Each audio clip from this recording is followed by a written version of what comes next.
it's easy to be Jewish when you're in shul and you're davening and you're in front of a Gemara. But when you leave shul, leave the Beis Medrash, and there's all these situations that take us out of the zone. The Shvisi Hashem Lenegdi Samid zone. In Lakewood they have that over the Aron Kodesh. Shvisi Hashem Lenegdi Samid. So it's easy when you're looking at the Aron Kodesh, but the Talmud part is when you leave the Beis Medrash and you're wherever you are, whether you're browsing online, whether you're facing traffic and facing off with other drivers, whether you're being frustrated by just your days and working out, annoying people, relationships. So suddenly, it's like we're not Jewish at those times.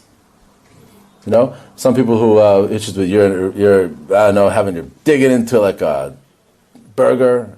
You're like knee deep in a bag of potato chips. You're like, where's God? Like, it's like those times we're not Jewish. Like, we're not, and that can't be. There's choose any one of these areas. Negative behavior. I wish I could change some of those behaviors. I just got your chabura you're talking about, right?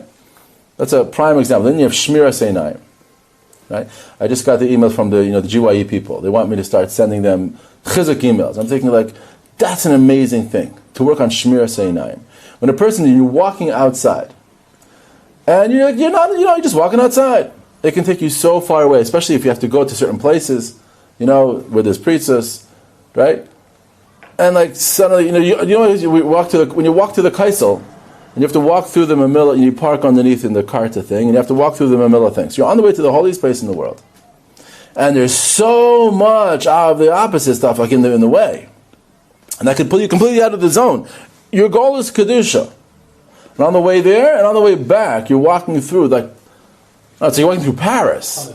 It doesn't feel like this is Yerushalayim at all. You're with me? It's like really like something else, right? So that's like the kind of behavior, that kind of moment. How can we change that?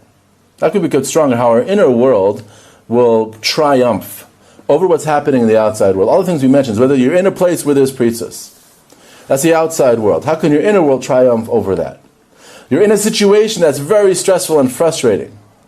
How could your inner connection to Hashem triumph over that? Right? You're in a relationship situation which is making you upset or frustrated or angry, whatever it is, right? So suddenly you're pulled. It's the funniest thing how somehow when you talk to couples, suddenly when they get upset about each other, like there's no God anywhere. No matter how much a guy learns Torah, and like what I mean. When he's mad, he's mad. That can't be.